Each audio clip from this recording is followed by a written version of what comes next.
Olá, seja bem-vindo a mais um vídeo aqui no canal Ouvido Mágico. Antes de começar, eu quero pedir para que você, que ainda não é inscrito no canal, que por favor se inscreva. Além disso, já deixa aquele like para me ajudar. E também eu quero falar sobre o Apoia-se e o meu Pix. O Apoia-se é uma plataforma que você pode me ajudar com valores a partir de R$ 5 por mês. Caso você prefira o Pix, o QR Code está na tela, ou ainda através do e-mail que está aparecendo agora. Então, boa história! A moça mais bonita do Rio de Janeiro, de Arthur Azevedo. Parte 1. Era em 1875, numa pequena casa do Engenho Novo, habitava em companhia dos pais a moça mais bonita do Rio de Janeiro. Como houvesse nascido a 2 de maio, recebera na pia batismal, por simples indicação da folhinha, o nome de Mafalda. Entretanto, ninguém a conhecia por esse nome, pois desde o berço começaram todos de casa a chamar-lhe Fadinha, corruptela e diminutivo de Mafalda. E bem lhe assentavam aquelas 3 sílabas, porque a moça, aos 18 anos, possuía todos os encantos que têm, ou devem ter as fadas, e na sua beleza extraordinária havia realmente qualquer coisa de sobrenatural e fantástico. Morena, desse moreno fluido que só Murilo encontrou na sua maravilhosa paleta de olhos negros e úmidos, narinas dilatadas, lábios grossos, mas graciosamente contornados, abrindo-se de vez em quando para mostrar os mais belos dentes, cabelos negros como os olhos abundantes, ligeiramente ondeados, apanhados sempre com um desalinho estético, deixando ver 2 orelhas de um desenho tão impecável que fora crime cobri-las, e todas essas partes completando-se umas às outras, no oval harmonioso do rosto. Fadinha, por unânime deliberação do júri mais rigoroso, ganharia com toda certeza o primeiro prêmio, se naquela época se lembrassem de abrir no Rio de Janeiro um concurso de beleza feminina. Todo o seu corpo se compadecia com a cabeça. Era esbelta sem ser alta, robusta sem ser gorda, e as suas formas apresentavam uma extraordinária correção de linhas. As mãos e os pés eram modelos. Exagerado parecerei, talvez, dizendo que Fadinha reunia a esses dotes físicos as melhores qualidades de alma. Entretanto, a verdade é que era boa, afetuosa, submissa e compassiva. Tinha a sua ponta de vaidade, isso tinha, mas que outra mulher não a teria, sendo assim tão bonita? 2 coisas, portanto, a desgostavam: ter vindo ao mundo a 2 de maio e chamar-se Mafalda, quando poderia nascer a 10 de julho e se chamar Amélia, e não ter nascido rica, muito rica, para fazer valer ainda mais a sua formosura. Todavia, conformava-se alegremente com a precária condição de filha de um funcionário público paupérrimo. Sim, porque seu pai, o Raposo, chegara aos 50 anos simples oficial de secretaria, sendo obrigado, para aguentar a vida, a empregar os afazeres escriturando livros comerciais, ora numa padaria, ora numa venda, ora numa casa de penhores. E a vida sedentária fez com que ele engordasse extraordinariamente. O Dr. Souto, o médico da família, costumava dizer: o Raposo é uma apoplexia ambulante. Fadinha não era filha única. Tinha um irmão mais velho, arrumado no comércio, e outro ainda muito novo, que estudava para doutor, porque o pai o considerava o talento da família. A mãe era uma senhora de 45 anos, que não se parecia absolutamente com a filha. Não sei por que fenômeno fisiológico de um casal tão feio, porque o Raposo, coitado, era outro desfavorecido da natureza. Saiu aquele esplêndido produto, aquela criatura escultural, aquela beleza inverossímil. Note-se que os 2 rapazes também eram feios, principalmente o futuro doutor, narigudo, orelhudo, enfesado, anêmico, insignificante. Não contente de levar parte da existência às voltas com os santos do seu oratório particular, Dona Firmina, assim se chamava a mãe de Fadinha, andava constantemente pelas igrejas, adorando os de fora, mas em que pesasse a tanta piedade, não perdoava a filha por ser tão bonita e revoltava-se intimamente contra o singular monopólio que a moça recebera da natureza, como se fosse uma dádiva escandalosa. Entretanto, Fadinha era toda a sua ambição de fortuna, toda a sua esperança de melhores tempos. O seu sonho era ser sogra de um argentário, pois que o não poderia ser de um príncipe. Se o Raposo não fosse um chefe de família, às direitas, essa mulher tê-lo-ia dominado, usurpando toda a autoridade no lar. Felizmente ele batia o pé, não consentia em nada que lhe desagradasse. Mas a nossa Fadinha tem um namorado, e tempo de apresentá-lo aos leitores. Parte 2. Linda como era, não faltavam às moças adoradores de todas as idades e categorias. Muitos homens se abalavam da cidade até o Engenho Novo só pela satisfação de contemplá-la, muitos deles conduzidos pela simples curiosidade, muitos deles instigados pela vaga esperança de uma promessa envolvida num sorriso ou num olhar. Pode-se dizer que durante muito tempo a formosura célebre de Fadinha contribuiu para o aumento da receita dos trens dos subúrbios e para a animação do bairro que naquele tempo não tinha a população de hoje. Muitos desses adoradores chegaram à fala, declarando-se animados das intenções mais puras, e entre eles alguns realmente haviam sido dignos de singular ventura de casar com Fadinha. Ela, porém, todos repeliu com a maior delicadeza e compostura. Um dia, o Raposo convidou para jantar em sua casa o Remígio, um bom rapaz, seu colega, empregado na mesma repartição em que ele exercia suas funções oficiais. Esse Remígio era uma das pérolas da secretaria, modelo de zelo, inteligência e assiduidade, funcionário de muito futuro, como diziam todos, mas não era bonito, nem elegante, nem primava por nenhuma outra qualidade exterior. Entretanto, de todos quantos passaram diante dos formosos olhos da Fadinha, foi esse o único homem que lhe mereceu atenção.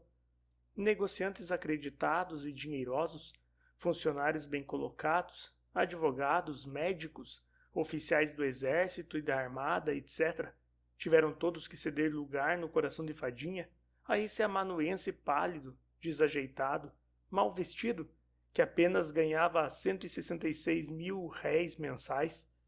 A moça parecia ansiosa porque o seu coração se manifestasse. Imediatamente deu a entender ao Remígio que ele seria vencedor entre os numerosos candidatos à sua mão. O amanuense, que era modesto por natureza, e nem mesmo em sonhos imaginara esposar algum dia a moça mais bonita do Rio de Janeiro, ficou desvairado pela preferência que não solicitara e apaixonou-se deveras por Fadinha. Logo que se manifestaram claramente os primeiros sintomas daquele amor, houve um sobressalto na família. Dona Firmina viu aproximar-se o perigo e um dia, depois do almoço, quando o marido se dispunha a sair de casa, arrastando a sua obesidade até o trem, comunicou-lhe os seus receios. Mas o Raposo, que tinha pelo Remígio uma afeição paternal e não via com maus olhos a perspectiva do seu casamento com Fadinha, limitou-se a sorrir, dizendo: "É muito natural que eles gostem um do outro e que se casem." "Você está falando sério?" "Ora esta, muito sério. Quem sabe se o Remígio não é digno da pequena?" "Um amanuense?" "E eu, quem sou? Que era eu quando fomos à igreja? Fadinha se casará conforme a sua inclinação. Se gosta de um amanuense e não de um ministro, paciência. Não quer ser rica? Faz bem, porque a felicidade não está no dinheiro. Demais, o Remígio não é para aí nenhum pobre diabo carregado de esteiras velhas. O pai deixou-lhe alguma coisa. Tem 2 ou 3 casinhas, algumas apólices e muito juízo, que é o essencial. Estimado como é na secretaria, não lhe dou 5 anos para estar chefe de seção. Acenda você a lanterna de Diógenes, que não encontra genro mais ao pintar." "Deixe disso, nossa filha é muito bonita e..." "Aí vem você com essa boniteza de nossa filha. Isso não vale nada, absolutamente nada. E muito bonita é, mas não tem vintém. E se casasse à força com algum ricaço, o casamento pareceria mais um negócio que outra coisa. Demais, seria humilhante para nós que somos paupérrimos. Que diabo! Não quero especular com a beleza de minha filha, nem me opor à sua aventura contrariando os seus sentimentos. Você, que é tão religiosa, devia pensar como eu. Mas nós poderíamos fazer ver à fadinha que... Basta! Já vejo que não nos entendemos nesse particular. Na minha opinião, o Remígio é um excelente partido, e não vejo a razão por que a pequena deva aspirar a outro. Mas não há mas nem meio mas. Ela que decida, porque, e peço-lhe que tome em consideração as minhas palavras, a fadinha não se casará com quem você ou eu quisermos que se case, mas com o noivo que escolher por sua livre vontade, seja amanuense, praticante, czar da Rússia ou chá da Pérsia. Eu... Nem mais uma palavra, Firmina. Você bem sabe que isto aqui não é a casa de Gonçalo. Não admito que debaixo destas telhas outra voz se erga mais alta do que a minha. Mas o que você está dizendo é uma asneira. Uma asneira? Uma asneira? É a mim que a senhora diz isso? Sim, sim, é ao senhor. Estou farta de representar nesta casa um papel tão subalterno. Nesse caso, vista as minhas calças e passe para cá as saias. Ora, não seja tola. Hoje mesmo vou dizer ao Remígio que a pequena é dele. Pois não há de ser. Digo-lhe eu. Quero fazer a felicidade da minha filha. Não minta. A senhora quer fazer a sua própria felicidade, não a dela. Não me obrigue a falar, porque se falo, temos escândalo, e escândalo grosso. E o raposo contrafazia-se, abaixando a voz para não ser ouvido pelos demais da casa. A senhora nunca a estimou como devia, nunca lhe teve amor de mãe, de verdadeira mãe, e agora quer vendê-la? Boas! Hoje mesmo fala ao Remígio. Isso é uma infâmia. Eu sou mãe dela, e o senhor não tem certeza de ser seu pai. Hein? Que é isso? O raposo cresceu para Dona Firmina, mas uma onda de sangue lhe subiu à cabeça. Ele abriu desmesuradamente os olhos e a boca, agitou os braços no ar e caiu fulminado. Quando chegou o doutor Souto, chamado a toda pressa, encontrou-o morto. Bem dizia eu que o raposo era uma apoplexia ambulante. Parte 3. O Remígio mostrou-se verdadeiro amigo. Pediu a Dona Firmina licença para tratar do enterro, e nem esta nem os filhos conheceram até hoje a importância das respectivas despesas. Tão piedosa solicitude e as lágrimas acerbas que o moço derramou sobre o cadáver do velho colega aumentaram os sentimentos de fadinha a seu respeito. Agora não era somente o afeto, era também gratidão que aproximava aqueles dois corações. Com a morte do raposo, ambos se sentiram órfãos, e essa identidade de situações cimentava ainda mais a mútua simpatia que os dominava. Não teve Dona Firmina uma palavra de agradecimento para tais favores, e, mentalmente, o Remígio atribuiu essa falta à dor violenta que a viúva manifestava, a todos os momentos com lágrimas e gritos. Na ocasião do enterro, foram necessários 3 homens para arrancá-lo de cima do caixão, e 7 dias depois, terminada a missa, ele teve na sacristia da igreja de São Francisco de Paula um ataque de nervos tão violento que parecia chegada a sua última hora. Também os rapazes, quer o estudante, quer o empregado no comércio, não agradeceram ao Remígio o enterro e a missa. Dir-se-ia que todos da casa consideravam aquilo uma obrigação. Todos, não. Fadinha, volta e meia, falava da generosidade do moço, e as suas palavras, a que ninguém respondia, eram ouvidas com indiferença pela mãe e pelos irmãos. O mais velho, o Alexandre, moço de 22 anos, empregado na casa comercial do Barão de Moreira, estava lisonjeadíssimo pelo fato de haver o patrão se dignado a assistir pessoalmente à cerimônia fúnebre. Não queria acreditar nos seus olhos quando, no corredor da igreja, encontrou o barão parado, segurando o chapéu com a mão atrás das costas, de cabeça erguida, a examinar atentamente o retrato de um benfeitor da ordem, pintado pelo Fragoso. O caixeiro, a princípio, supôs que o barão viesse a outra missa qualquer, mas, não obstante a sua tristeza, rejubilou-se quando viu que, ao começar a cerimônia, o titular tomava lugar entre os que tinham vindo render a derradeira homenagem ao defunto raposo. Acabada a missa, quando o padre, acompanhado do seu acólito, voltou para a sacristia, dobrando o joelho diante de cada altar, o barão foi o primeiro a abraçar o Alexandre, que estava perto da mãe, dos irmãos. Seja homem, todos nós passamos por estes dissabores. O mundo é isto mesmo. Obrigado, senhor barão. Não conheço sua família. Peço-lhe que me apresente às senhoras. A viúva não pôde ser apresentada porque chorava um oceano de lágrimas e não tinha atenção para mais nada além da sua dor espetaculosa.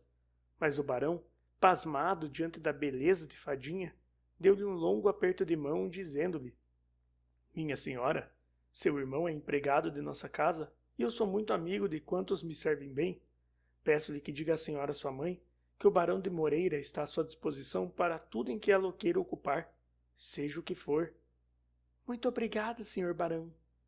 Este oferecimento surpreendeu Alexandre, que não estava habituado às amabilidades do patrão, homem ainda novo, mas seco, autoritário, frio, orgulhoso da sua educação, da sua elegância, do seu título e dos seus contos de réis. Na sua humildade de subalterno, o rapaz imaginava que, se o barão o encontrasse na rua, não o reconheceria. Admirava-se, portanto, de que esse ricaço comodista se abalasse de Botafogo para ver assistir à missa rezada por alma de um funcionário obscuro e tão interessado se mostrasse pela família. Os leitores vão ter mais adiante a explicação desse fenômeno. Quando todos os convidados se retiraram e a família Raposo ficou só na sacristia, os dois rapazes despediram-se da mãe e da irmã. O mais velho ia para a casa onde era empregado e onde almoçava, e o mais novo para a escola de medicina. Estavam à porta dos exames, não convinha faltar. Almoçaria no Rocher de Cancale, à travessa do ouvidor. O Remígio ofereceu-se para acompanhar as senhoras até o engenho novo, mas a viúva, que na ausência de espectadores já não parecia tão angustiada, recusou formalmente. Não, senhor, não quero que se dê esse trabalho. O senhor precisa ir também para a sua repartição. Fadinha interveio. Um dia não são dias. Venha, seu Remígio, almoçará conosco. Já disse que não. O amanuense curvou a cabeça e levou as duas senhoras até o carro, fê-las entrar e fechou a portinhola. Apareça, disse Fadinha tristemente e agitou os dedos num delicado adeus. Dona Firmina, essa não articulou uma palavra, mas quando o carro se afastou na direção da rua do teatro, ela vociferou com uma indizível expressão de cólera no olhar. Trata de te esqueceres desse sujeitinho. Já não tens o pai toleirão que tinhas. Quem manda sou eu. Está ouvindo? Parte 4. Agora, a explicação do fenômeno. O barão Moreira tinha vindo para o escritório mais cedo do que nos outros dias e entretinha-se a conversar com seu amigo Pimenta, que de vez em quando o procurava para palestrar com ele, recordando juntos os bons tempos em que ambos frequentavam o Colégio Vitório. O Pimenta abraçara também a carreira comercial, mas não foi tão feliz como seu condiscípulo. Percorrera durante muitos anos um grande número de casas e em nenhuma delas encontrou a fortuna a que lhe dava direito à sua prodigiosa atividade. Aos 30 e tantos anos, ainda não tinha no comércio uma posição definida, mas, enfim, sempre se arranjava como corretor de mercadorias, cujas vendas, feitas por seu intermédio, lhe deixavam pingues porcentagens. A sua longa passagem por um grande armarinho da Rua do Ouvidor, de onde ao cabo de 15 anos de sonhos e esperanças, saíra irritado contra os patrões e com uma mão atrás e outra adiante, valeu-lhe duas qualidades excepcionais: conhecer como ninguém aquele gênero de negócio e ser a crônica viva de toda a população carioca. Não havia fato, escandaloso ou não, que o Pimenta não armazenasse na memória e não englossasse no momento oportuno. Era má língua e, sem esse defeito, estaria talvez rico e independente como o barão de Moreira, escusado de andar acima e abaixo, de porta em porta, suando as estopinhas, munido de amostras, faturas e conhecimentos. Uns diziam: o Pimenta não é um mau sujeito, mas tem uma língua que o perde.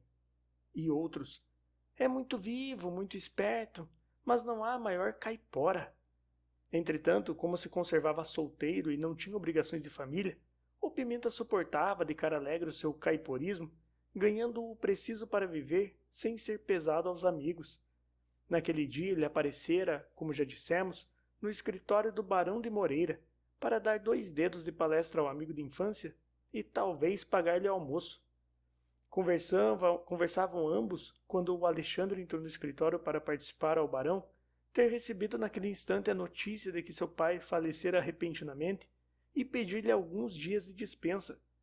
O barão, que era de uma altivez de autocrata para com os empregados da casa, observou sem levantar os olhos.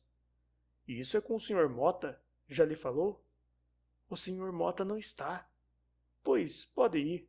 E o Alexandre saiu sem receber uma palavra de condolência.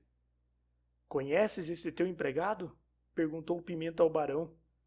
Não. Quem o admitiu foi o meu sócio, o Mota. Creio ser esta a primeira vez que lhe falo. Bem sabes que tenho por sistema ligar pouca importância aos caixeiros. Foi por isso que te perguntei se o conhecias. Houve uma pausa. Nesse caso, não conheces o pai, o raposo, que acaba de falecer repentinamente? Não. E não sabes que o teu caixeiro é irmão da moça mais bonita do Rio de Janeiro? Não. É singular. Nunca ouviste falar da fadinha do Engenho Novo? Tenho ideia. Pois é ela. E é realmente bonita? Se é bonita, é formosa, é linda. Não há reputação mais merecida. Que diabo! Estás me aguçando a curiosidade. Como poderei vê-la? Muito simplesmente. Vai à missa do 7º dia. Como o irmão é empregado em tua casa, procura esse pretexto para oferecer, mesmo na igreja, os teus serviços à família e terás ocasião de vê-la bem de perto. Lembras bem, só assim iria eu à missa do Pai do Senhor. Como se chama o rapaz? Alexandre. E ali está porque o barão de Moreira compareceu à missa. Mera curiosidade sacrílega. Quando o titular voltou da igreja, encontrou Pimenta à sua espera. Então, que tal? Meu amigo, aquela não é a moça mais bonita do Rio de Janeiro. É a mulher mais bela do mundo. Parte 5. Seu Alexandre se admirara de que o barão de Moreira houvesse comparecido à igreja, mas admirado ficou vendo que o patrão, daquele dia em diante, começou a tratá-lo com uma simpatia e uma atenção que em pouco tempo se transformaram em familiaridade.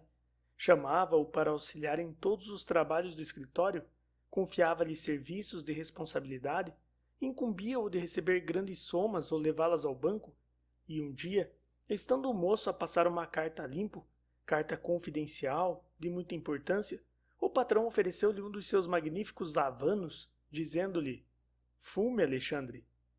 Mota, o sócio do barão, que era a antítese deste, bonacheirão, amável, amigo dos empregados, estava estupefato e não sabia a que atribuir aquele favoritismo. O guarda-livros, porém, e os outros caixeiros já enciumados, e talvez instruídos pelas perversas insinuações do linguarudo Pimenta, murmuravam: Não há nada como ter irmã bonita. O barão pedia constantemente notícias da família, interessando-se pela viúva e repetindo quase todos os dias o oferecimento dos seus serviços e da sua amizade para prevenir, remover ou sanar qualquer dificuldade criada pelo súbito falecimento do velho raposo. O rapaz desfazia-se em agradecimentos e, chegando à casa, contava à mãe todas as atenções e finezas que merecia o patrão. Dona Firmina, perspicaz e manhosa, desconfiou naturalmente que o barão, impressionado pela beleza de Fadinha, procurasse meios e modos de se aproximar da família, e um dia aconselhou o filho a que lhe oferecesse a casa, dizendo-lhe que ela, Dona Firmina, muito reconhecida a todos os favores do titular, teria muita satisfação em lhes agradecer pessoalmente. Se Dona Firmina bem o disse, Alexandre melhor o fez, e o barão, já se vê, não deixou fugir uma ocasião que havia já há 2 meses provocava. Um belo domingo resolveu ir almoçar no Engenho Novo. Para dar maior solenidade à visita, Dona Firmina foi esperá-lo na estação, acompanhada pelos rapazes. Só pelos rapazes, porque Fadinha, sabendo da vinda do barão, fechou-se na alcova, pretextando uma enxaqueca violenta, e não houve súplicas nem ralhos, carinhos nem ameaças que a fizessem sair. A moça estava desesperada. Havia mais de 1 mês que não punha os olhos no seu querido Remígio. Foram tantas as grosserias de Dona Firmina e dos rapazes, que o namorado, compreendendo que o queriam afastar, e vendo que era impossível afrontar a pé firme aquela súcia de ingratos, fez-lhes a vontade, sem, contudo, renunciar aos seus projetos de casamento, porque Fadinha continuava a ser a mesma, e ele considerava-a digna, por todos os respeitos, do seu afeto e da sua constância. Façam o que fizerem, serei tua, só tua, juro-te por alma do meu pai. Quanto mais me oprimirem, quanto mais te ofenderem, mais crescerá, se é possível, o ardente amor que te consagro. Sou tua noiva. Animado por essas palavras de fogo, em que Fadinha pusera toda a energia da sua alma, toda a sinceridade do seu coração, o Remígio esperava resignadamente o ensejo de fazer valer os seus direitos do amor. Entretanto, digamo-lo, o seu espírito vacilante e timorato não tinha forças para a luta que o incitavam. Ele amava deveras, mas começava a maldizer intimamente aquela singular formosura que fazia de Fadinha um objeto de cobiça, uma esperança de fortuna, espécie de seguro de vida de uma família inteira. Não obstante a última vontade, o desejo extremo e sagrado do venerando raposo, receava que a sua insistência causasse a desunião e a desgraça da família. Entretanto, Fadinha, todas as vezes que, iludindo a vigilância materna, lhe podia escrever, repetia cada vez mais veementes protestos de fidelidade.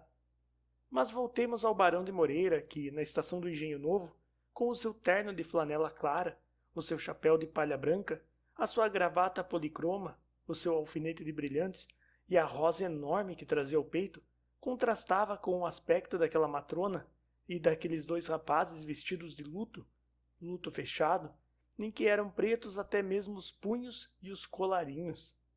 Parte 6. No dia seguinte, entrando no escritório do barão, o Pimenta encontrou-o de mau humor. Então, foste? Fui. Fui a Roma e não vi o Papa. Não entendo. Roma é o Engenho Novo e o Papa é Fadinha. Entendes agora? Não a viste? Já disse que não. Estava doente. Não me apareceu. Deveras? Imagina que estupidez almoçar com Dona Firmina e os filhos e vê-la por um óculo. Almoçar é o modo de dizer, porque não comi nada. Fiquei desesperado. E que te disse a velha? A velha estava ainda mais contrariada do que eu. Era uma coisa que entrava pelos olhos. Pediu-me muitas desculpas pela ausência da filha e disse-me, sem nenhuma convicção aliás, que ela estava realmente indisposta. Não creias. Está visto que não creio. Tens um rival. Já desconfiava disso? Um concorrente sério. Informaram-me de tudo hoje pela manhã. E o Pimenta contou ao barão o que os leitores já sabem, os amores de Remígio e Fadinha, a última vontade do velho raposo, os obséquios prestados à família, a oposição de Dona Firmina e dos filhos, o afastamento de Remígio, e acrescentou: a pequena desconfiou que te queriam impor-lhe para marido, e fechou-se no quarto. Aí tens porque foste a Roma e não viste o Papa. Que me aconselhas tu? Para responder essa pergunta, preciso primeiramente saber quais são as tuas intenções. Houve um longo silêncio. Gostas dela? Muito.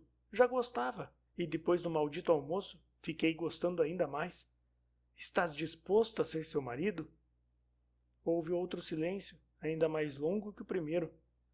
Se não queres fazê-la baronesa, redarguiu o Pimenta, esquece-te da moça. Que diabo! Ela pode ser feliz com o tal Remígio, que é rapaz honesto. Mas quem te disse que as minhas intenções não sejam boas? Tu ficaste calado. Fiquei, porque o casamento me apavora, e tão deliciosa e tão completa a minha liberdade. Sim, confesso-te que o matrimônio jamais figurou no programa da minha vida, mas se for preciso... Como se for preciso? Pois entrou-te em cabeça que Fadinha poderia pertencer-te independentemente da intervenção do padre? Aquela família é pobre, mas tão honrada como a tua. Se queres ser seu marido, luta e vencerás. Talvez. Se não, desiste de uma ideia indigna de ti. O barão olhou muito tempo para o havano que tinha entre os dedos, deixou cair a cinza numa escarradeira, meteu o charuto na boca, ergueu-se e disse resolutamente, numa baforada de fumo: lutarei. Quando o Pimenta saiu do escritório, encontrou no armazém o Alexandre e disse-lhe rapidamente a meia voz: o homem casa. Parte 7. Naquela manhã tinha sido o Pimenta procurado pelo Alexandre que deu esse passo instigado por Dona Firmina. Esta, que se achava ao corrente da vida do Barão de Moreira e sabia, por intermédio do filho, quais eram os seus gostos, os seus hábitos, os seus amigos e o seu caráter, pensou em interessar o Pimenta na realização do auspicioso consórcio e, nesse sentido, falou ao Alexandre, a quem ele tratava com uma certa familiaridade desde que o vira nas boas graças do patrão. Alexandre obedeceu. Como não possuía o fino espírito de um diplomata, foi ter de manhã cedo ao quarto que o Pimenta ocupava no sobrado da Lugar Cômodos, à Rua do Lavradio, e lhe falou com uma brutalidade que por outro qualquer seria repelida. Encontrou-o ainda na cama, uma cama de ferro desconjuntada, com um colchão estripado e um lençol encardido. Disse-lhe que o barão estava apaixonado por Fadinha e contou-lhe o que havia com respeito ao Remígio, cujos direitos adquiridos inquietavam a família. Mas que quer você que eu faça? Perguntou Pimenta. Você, ao que parece, é o maior amigo do barão. Ninguém melhor que você poderá auxiliar a minha família na conquista de um noivo tão considerável. Assim, pois, venho pedir-lhe que trabalhe para que o casamento se faça e, se fizer, conte com uma boa lambugem. O Pimenta não pestanejou e perguntou: de quanto? Depois estipularemos a quantia, que naturalmente será tirada do dote da minha irmã. Vá descansado. Mas veja lá, não lhe fale ao Remígio nem por sombras. Se o barão descobre que Fadinha gosta de outro homem, lá se vai tudo por água abaixo. Você é uma criançola sem nenhuma experiência do mundo. Onde já se viu você, empresa que fosse por diante sem concorrência? A presença de um rival é até indispensável para estimular o desejo. O nosso barão é orgulhoso. Será capaz de tudo para não se deixar vencer pelo tal Remígio. O que é absolutamente preciso é que sua mãe procure convencer a moça da felicidade que a espera, se consentir nesse casamento.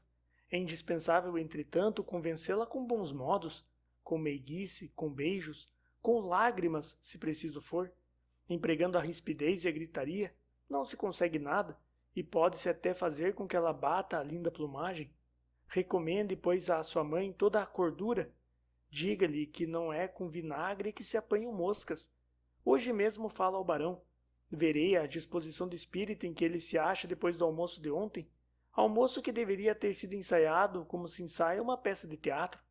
Descanse, que me encarrego de aproximar sua irmã do nosso homem, e o casamento se realizará. E ainda bem, porque nunca me vi tão precisado de uns cobres. E depois de percorrer com os olhos ainda remelosos todo aquele miserável tulgúrio saudoso do espanador e da vassoura, o Pimenta acrescentou: esteja no armazém quando eu sair do escritório para saber a impressão que trarei da nossa conversa. E daí está explicado o motivo por que o Pimenta, ao passar pelo Alexandre, lhe atirou aquelas 3 palavras que soaram aos ouvidos do caixeiro como um hino de vitória: o homem casa. Parte 8. Os conselhos do Pimenta foram fielmente observados. Dona Firmina e os rapazes concertaram-se para a conquista da moça por meio de meiguices, candongas e lamúrias. A mãe, que tinha a lágrima fácil, fez ver à filha que estava nas suas mãos salvar o futuro da família. Alexandre lembrou-lhe que esse casamento o faria sócio da casa comercial do Barão de Moreira, e o estudante empregou todos os argumentos para convencer a irmã de que devia ser baronesa. Dona Firmina estabelecia a todo momento um paralelo entre o barão e o amanuense. De um lado, opulência, luxo, conforto, alta sociedade, teatro lírico, Petrópolis, Paris. Do outro, pobreza, privações, luta pela vida e etc. Fadinha não se deixou abalar por essa catequese impertinente e resolveu escrever ao Remígio uma carta desesperada que terminava por estas palavras: peço-te que me tires desta casa, deste inferno, pois só assim poderei ser tua.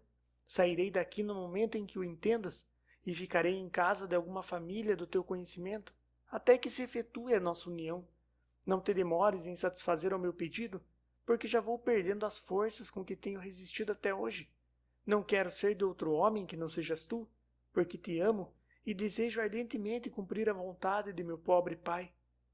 Esta carta sobressaltou o Remígio, cujo caráter vacilante não se podia conformar com um ato de violência, como fosse raptar uma donzela. Assustava-o a perspectiva de um escândalo, aterrorizava-o a grave responsabilidade que tomaria sobre os ombros, satisfazendo o imperioso desejo da sua amada. Dizem que o verdadeiro amor não reflete. Reflete sim. Tanto reflete que o Remígio estabeleceu mentalmente aquele mesmo paralelo que tinha sido o grande argumento de Dona Firmina, e pela manhã, depois de uma noite de lágrimas e de insônia, estava convencido de que o seu dever era sacrificar-se, mas para sacrificar-se inteiramente, precisava mentir, mascarar os seus sentimentos, dar ao sacrifício todas as aparências de uma resolução comum que nada lhe custasse. Foi nessas disposições que pegou na pena e escreveu esta carta. Fadinha, o que me pedes faria o desespero de tua família. Seria um escândalo, que a memória sagrada de teu pai me não perdoaria. Lamentei sempre a tua excepcional beleza como um obstáculo erguido contra a minha felicidade, e como tua mãe e teus irmãos, penso que não tens o direito de recusar um título de baronesa e uma fortuna sólida para te lançares nos braços de um funcionário público subalterno. Seria para mim motivo de eterna mágoa não te poder dar o luxo, o conforto, o simples bem-estar que não te faltarão no palacete do Barão de Moreira. Os teus parentes maldiriam o meu egoísmo e, tu mesma, quem sabe, quando mais tarde passasse o que se chama lua de mel, te arrependerias de haver trocado um rico titular por um pobre diabo como eu. Consente no consórcio que te propõe a tua família. Sofrerei muito, porque te adoro, mas consolar-me-ei com a certeza de que serás mais venturosa com esse homem do que eu poderia ser comigo. Essa carta, que o Remígio assinou com o mesmo sentimento com que assinaria a sua sentença de morte, produziu o desejado efeito. Na noite em que a entregaram à Fadinha, o Barão de Moreira estava na sala em companhia de Dona Firmina e dos filhos. Era a terceira visita que o negociante fazia à família. A moça correu pressurosa para o seu quarto e abriu a carta, leu-a e segurou-se a um móvel para não cair fulminada por aquele desengano terrível. Teve uma crise de lágrimas, chorou abundantemente, mas veio logo a reação e, reanimada pelo despeito e pelo orgulho, enxugou os olhos, compôs o penteado e foi para a sala. O Barão de Moreira levantou-se e correu ao seu encontro. Ela estendeu-lhe a mão, dizendo: Eu sei que o senhor barão deseja ser meu esposo. Poupo-lhe o trabalho de pedir a minha mão. Aqui tem. Sou sua. Parte 9. Não esperava o Barão de Moreira que se decidisse tão bruscamente a sua sorte. No fundo, contava que uma circunstância qualquer, atirando-lhe Fadinha nos braços, o dispensasse das responsabilidades do casamento. Entretanto, o titular submeteu-se a tudo, resignando-se a perder a liberdade que era o encanto da sua vida de libertino. Dona Firmina e os filhos não cabiam na pele de contentes. Ela tratava agora os vizinhos e mais pessoas de seu conhecimento com ares de proteção, e o Alexandre olhava para os companheiros de armazém e do escritório e lhes falava como se já fossem caixeiros dele. O Pimenta estava radiante e, com o olho na prometida lambugem, por todos os meios e modos, estimulava o barão para que o casamento se realizasse quanto antes. Marcou-se o grande dia em família durante o jantar com que se festejou o 19º aniversário da Fadinha, e o barão, num brinde feito à noiva, ofereceu-lhe com muita delicadeza o enxoval que mandaria vir de Paris. O casamento efetuar-se-ia em setembro, com todo o luxo e aparato. O noivo não mudaria de casa, apenas faria alguns reparos e modificações imprescindíveis em certos compartimentos e substituiria a sua mobília de solteiro. O Pimenta foi logo encarregado de todas essas diligências. Fadinha dissimulava o mais que podia o seu desgosto. Sofria muito, muito, porque por mais que tentasse iludir a si mesma com a perspectiva de ser baronesa e abastada, não podia esquecer-se do Remígio. Este, que sabia por portas travessas de todos os incidentes relatados, sofria tanto como Fadinha. Consolava-se, porém, com a ideia de que ela seria venturosa e nada, absolutamente nada lhe faltaria neste mundo, nem mesmo o seu amor, porque ele continuaria a amá-la e amá-la-ia sempre, embora casada, cheia de filhos, envelhecida, morta. Entretanto, prosseguiam os preparativos para o casamento. Chegou o enxoval, que era riquíssimo, e o palacete do barão ficou que nem um brinco. Os papéis estavam prontos. O Pimenta, que se incumbiu também disso, não se esqueceu de coisa alguma, nem mesmo do bilhete de confissão, comprado a um sacerdote pouco escrupuloso. Na cidade, um dos assuntos obrigados de todas as conversas era o próximo enlace do Barão de Moreira. Toda a gente o elogiava por se casar com uma moça pobre, e toda a gente o invejava, porque essa era a moça mais bonita do Rio de Janeiro. Fadinha tornou-se mais que nunca objeto de curiosidade pública, e mais que nunca o Engenho Novo foi visitado por pessoas estranhas ao bairro. Faltava um mês apenas para a celebração do casamento. Era em 15 de agosto. Dona Firmina, sempre devota, exigiu que Fadinha fosse com ela à ermida da Glória, levar uma vela à Virgem e pedir proteção divina.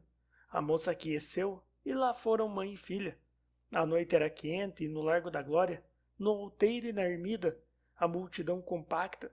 Só à custa de incalculáveis esforços conseguiram as duas senhoras levar a vela ao seu destino.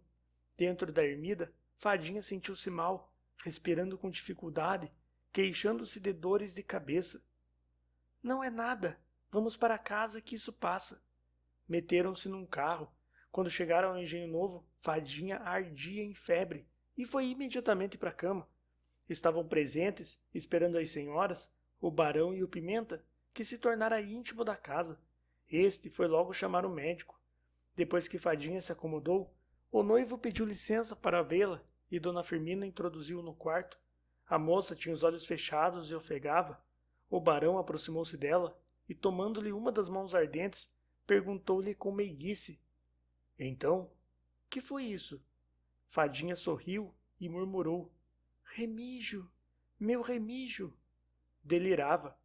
Trouxe o Pimenta, o doutor Souto, o médico da família, o mesmo que passara o atestado de óbito do Raposo. Era um sexagenário que havia mais de 30 anos clinicava no bairro, onde todos o conheciam e respeitavam. Então a beleza adoeceu? Não há de ser nada, não há de ser nada. O médico sentou-se junto ao leito e tomou o pulso à doente. Tem muita febre, tem. E a pele, como está seca? Já sei, uma supressão de transpiração. Não há de ser nada. E voltando-se para Dona Firmina. Segundo me disse aquele senhor, e apontou para o Pimenta, a menina foi à festa da Glória, sentiu-se mal dentro da igreja e voltou para casa com febre e dores de cabeça. Sim, doutor. E não se queixou de mais nada? Não, senhor, mas está muito agitada, como vê. O doutor debruçou-se delicadamente sobre a enferma e perguntou-lhe em tom paternal: Ainda lhe dói muito a cabeça? Fadinha não respondeu. Parecia não dar acordo de si. O médico repetiu 2 vezes a pergunta e a enferma teve afinal um movimento quase imperceptível de lábios. E que mais lhe dói? Diga, preciso saber. Vou dar-lhe um remédio que a porá boa. A moça levou a mão à garganta. Dói-lhe também a garganta? Desta vez ela respondeu distintamente. Dói. Bom, não há de ser nada. Vou receitar e amanhã voltarei cedo.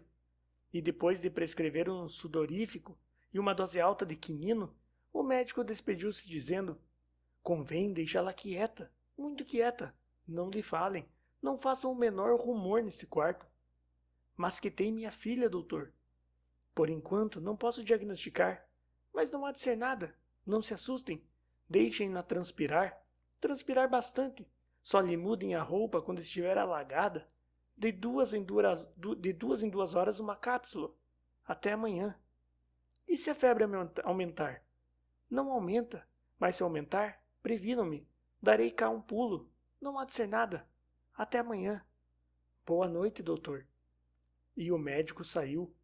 Entretanto, aquelas palavras remígio, meu remígio, proferidas pela moça na inconsciência do delírio, sobressaltaram a família, e quando o barão e o Pimenta se retiraram, Dona Firmina e os rapazes, não obstante o estado em que se achava a doente e as recomendações do médico, dirigiram-lhe amargas invectivas.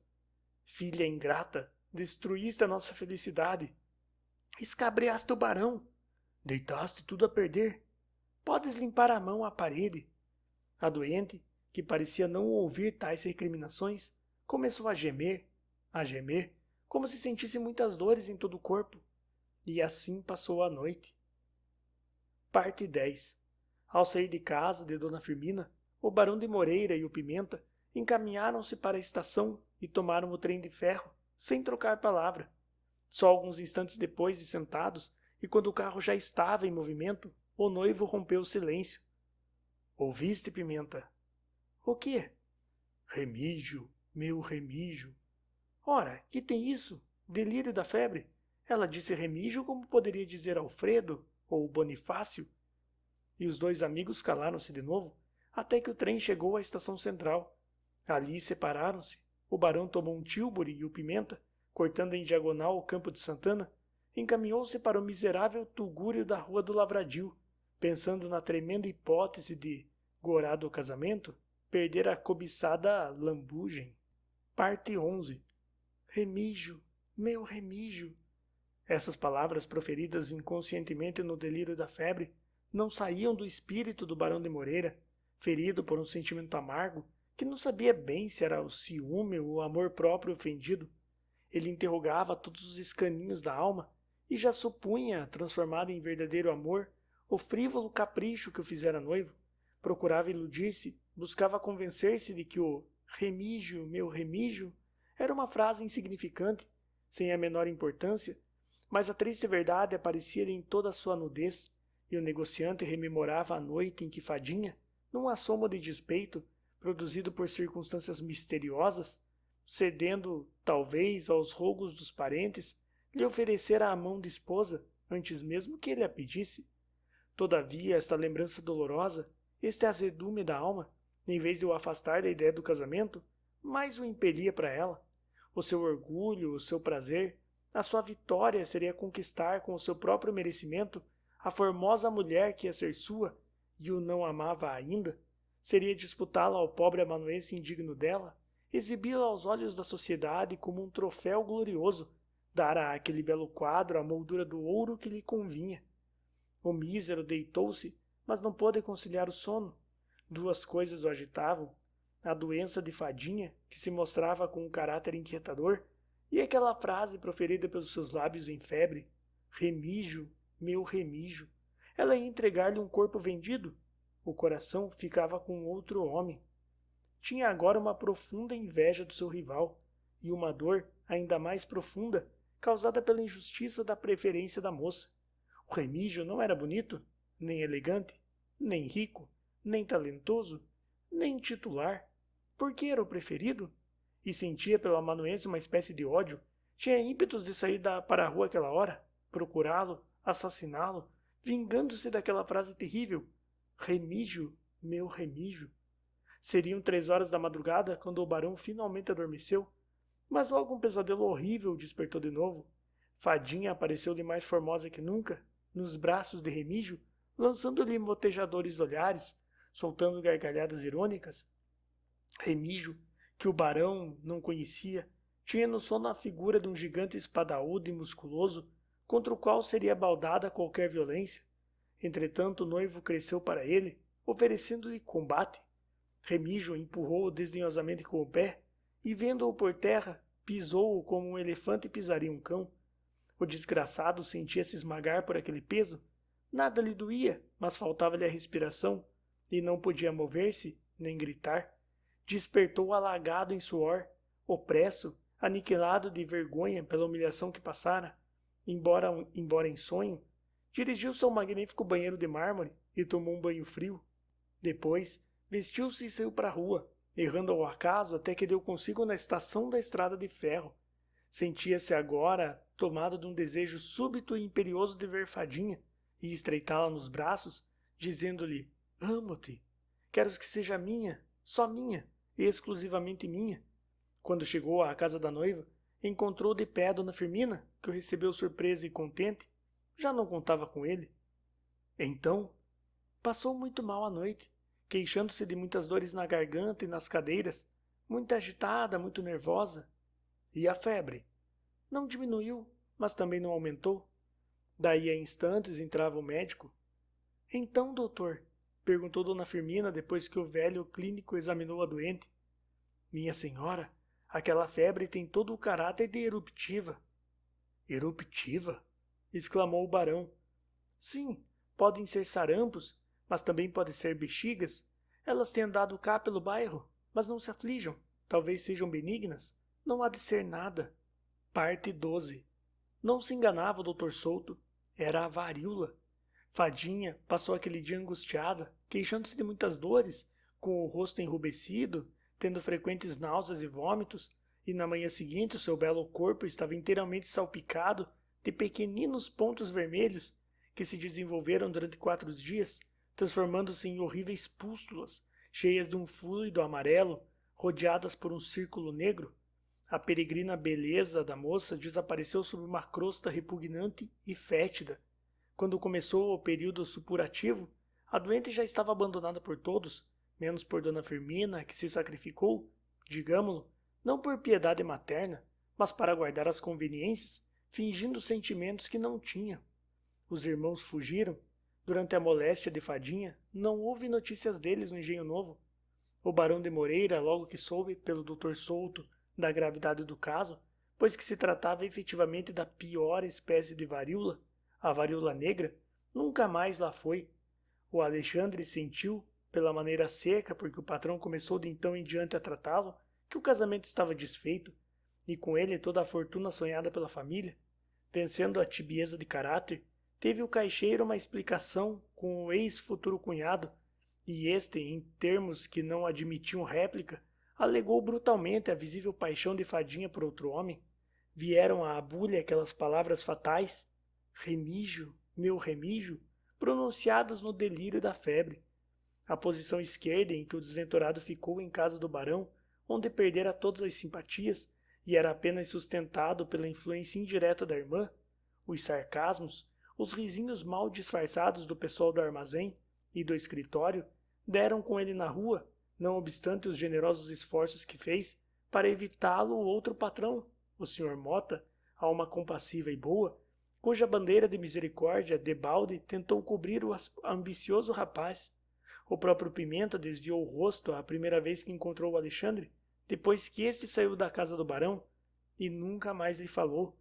Dona Firmina ficou à cabeceira da enferma, sem outra pessoa senão uma viúva da vizinhança, amiga dedicada de Fadinha, muito boa senhora, a mesma que recebia e transmitia misteriosamente a correspondência de Remígio e punha epistolarmente o amanuense ao fato de tudo quanto se passava no Engenho Novo.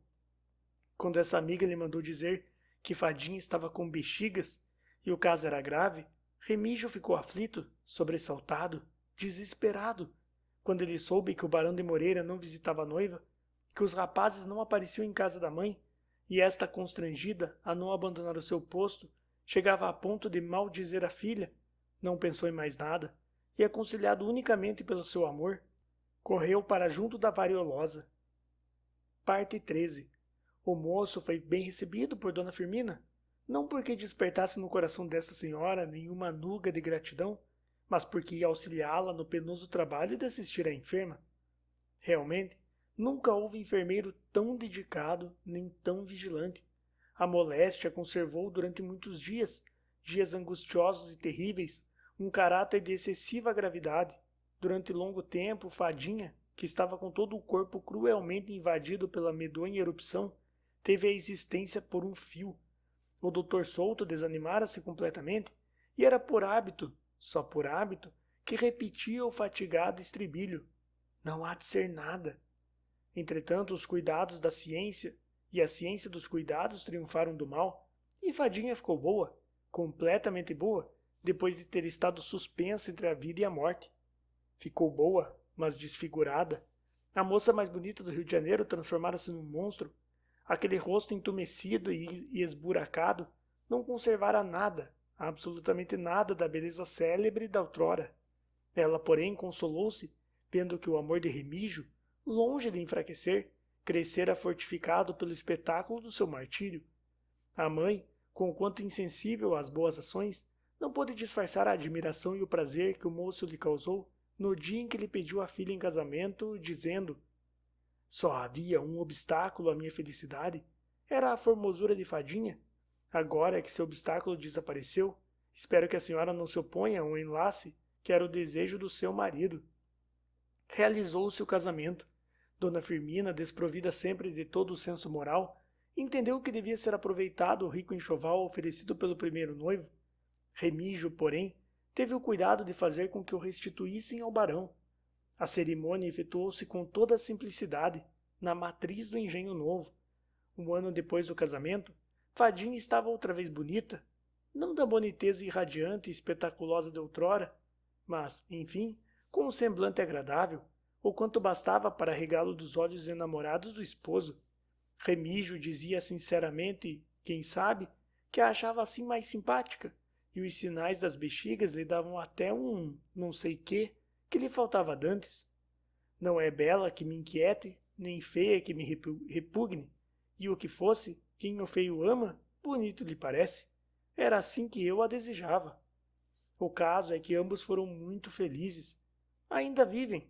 Remígio é atualmente um alto funcionário, pai de 5 filhos perfeitamente educados.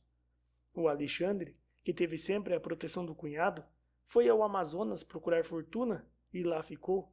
O talento da família formou-se e arrasta melancolicamente por essas ruas a sua mediocridade e o seu pergaminho. Dona Firmina faleceu há 15 anos, sem deixar saudades a ninguém, e se os leitores têm curiosidade em saber que fim levaram os demais figurantes desta verídica história, saibam que o Barão de Moreira também morreu, solteirão, sem aproveitar o enxoval que mandou vir, e que o Pimenta, depois de ter adquirido no famoso encilhamento uma riqueza que os amigos calculavam em milhares de contos de réis, perdeu tudo e fez-se outra vez boêmio, vivendo como dantes de expedientes. Está velho e deu para beber.